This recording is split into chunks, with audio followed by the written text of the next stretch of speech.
ह्या व्हिडिओमध्ये अगदी सोप्या पद्धतीने लॅशेस लावून दाखवलेत. तुम्हाला पण असेच लॅशेस लावता येतील, पण तुम्हाला थोडी प्रॅक्टिस करावी लागेल. नेहमी क्लीन स्किनवरच मेकअप करायचा असतो, म्हणूनच मी एकदम क्लीन स्किन घेतलेली आहे आणि ग्लास फिनिश मेकअप लुक असल्यामुळं तुम्हाला आता लक्षात येईल की कशा पद्धतीची मॉडेल मी निवडलेली आहे. इथे मी टोनर मारून घेतले, नंतर मॉइश्चरायझर अप्लाय करते. मॉइश्चरायझर मी जेल बेस यूज करते आणि इथे मी प्रायमर पूर्णपणे स्किप केलेला आहे. व्हिडिओमध्ये तुम्हाला सांगते की प्रायमर मी का स्किप केलं आहे, कारण प्रत्येक स्किनला प्रायमरची गरज असतेच असं नाही. मॉडेल घेतानाच मी तशी घेतली होती, तिला प्रायमर नाही, करेक्शनची अजिबात गरज नव्हती. त्याच्यानंतर डिरेक्टली मी फाउंडेशन अप्लाय करते, तिला कन्सिलर करेक्शनची पण गरज नव्हती. आणि जर तुम्हाला वेळ वाचवायचा असेल, फोटोशूट करायचं असेल, एखादा पोर्टफोलिओ बनवायचा असेल, तर अशाच पद्धतीच्या तुम्ही मॉडेल घ्या, जेणेकरून तुम्हाला जास्त त्यांच्या स्किनवर काम करावं लागणार नाही. इथे मी ब्युटी ब्लेंडर पण कशा पद्धतीचा घेतला, एकदम वेट पण नाही, एकदम ड्राय पण नाही, ते मी तुम्हाला दाखवले. त्याच्यामधून अजिबात पाणी गळालं नाही पाहिजे. आणि फाउंडेशन जे आहे ते मी फॉरएव्हर 52चे 2 फाउंडेशन शेड जे आहेत ते मिक्स करून वापरलेत. त्याच्यानंतर इथे मी फॉरएव्हर 52चं 01 नंबरचं कन्सिलर यूज केलेलं आहे हायलायटिंगसाठी.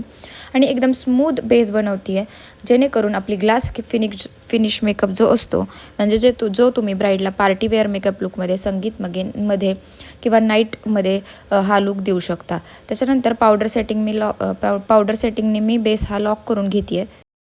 माझ्या पाठीमागच्या व्हिडिओजमध्ये बऱ्याच जणांना असं वाटत होतं की मी गळ्याला मेकअप करत नाही, तर तसं नाही आहे. प्रत्येक वेळी व्हिडिओमध्ये आपण दाखवू शकतो असं नाही, कारण व्हिडिओ मग खूप मोठा होईल. हा पण व्हिडिओ मोठाच आहे, पण तुमच्यासाठी खूप शिकण्यासाठी याच्यामध्ये काही आहे.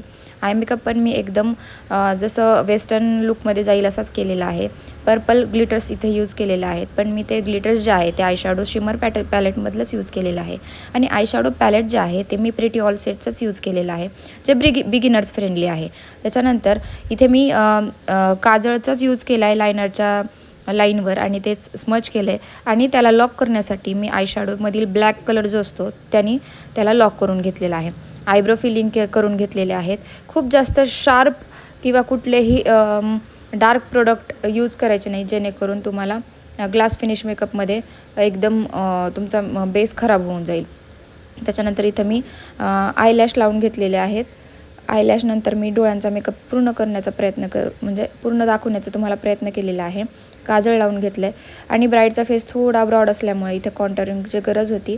क्रीम कॉन्टोर केलेलं नाही आहे मी, कारण खूप फास्टमध्ये मला स्टुडंटला हे शिकवायचं होतं कमी वेळेमध्ये. त्याच्यामुळे इथे मी क्रीम कॉन्टोर न करता पावडर कॉन्टोर करून दाखवलेला आहे. त्याच्यानंतर आय मॅजिकच्या पॅलेटने मस्त पिंकिश असा ब्लश यूज केलेला आहे. आणि ऑफराचंच हायलायटर जे आहे ते मला खूप आवडतं. तुम्हाला जर बजेट फ्रेंडली मेकअप प्रोडक्टची लिस्ट हवी असेल तर तुम्ही मला कमेंट करू शकता. इथे मी आयब्रोजच्या खाली पण हायलायटिंग करून घेतलेलं आहे, कारण ज्यावेळेस तुम्ही नाईट मेकअप वगैरे करता, संगीत मेकअप करता, पार्टीवेअर मेकअप करता, त्याच्यावेळी तुम्हाला खूप जास्त स्किन ग्लॉसी आणि मस्त अशी शायनी दाखवायची असते.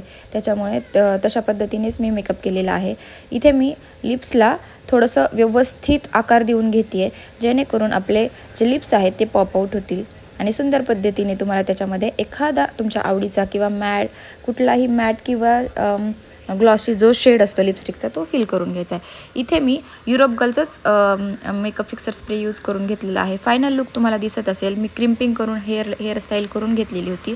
आता इथे व्हिडिओ जरी वर्टिकल, तर मैत्रिणींनो कसा वाटला फायनल लुक नक्की सांगा. जर तुम्हाला बजेट फ्रेंडली प्रोडक्ट लिस्ट हवी असेल तर तुम्ही मला कमेंट करू शकता. आणि जर तुम्हाला अजून काही असे छान छान व्हिडिओ शिकायचे असतील तरी देखील तुम्ही मला कमेंट करून सांगा. आपण नक्कीच नेक्स्ट व्हिडिओ तसा पद्धतीचा घेऊन येऊया. आता नक्कीच तुम्हाला असे व्हिडिओज बघायला आवडतील अशी आशा आहे. तुम्ही मला इंस्टाग्रामवर पण फॉलो करा, त्याच्यावर पण खूप छान छान व्हिडिओज मी अपलोड करत असते. भेटूयात अशाच छानशा व्हिडिओसोबत. तोपर्यंत बाय.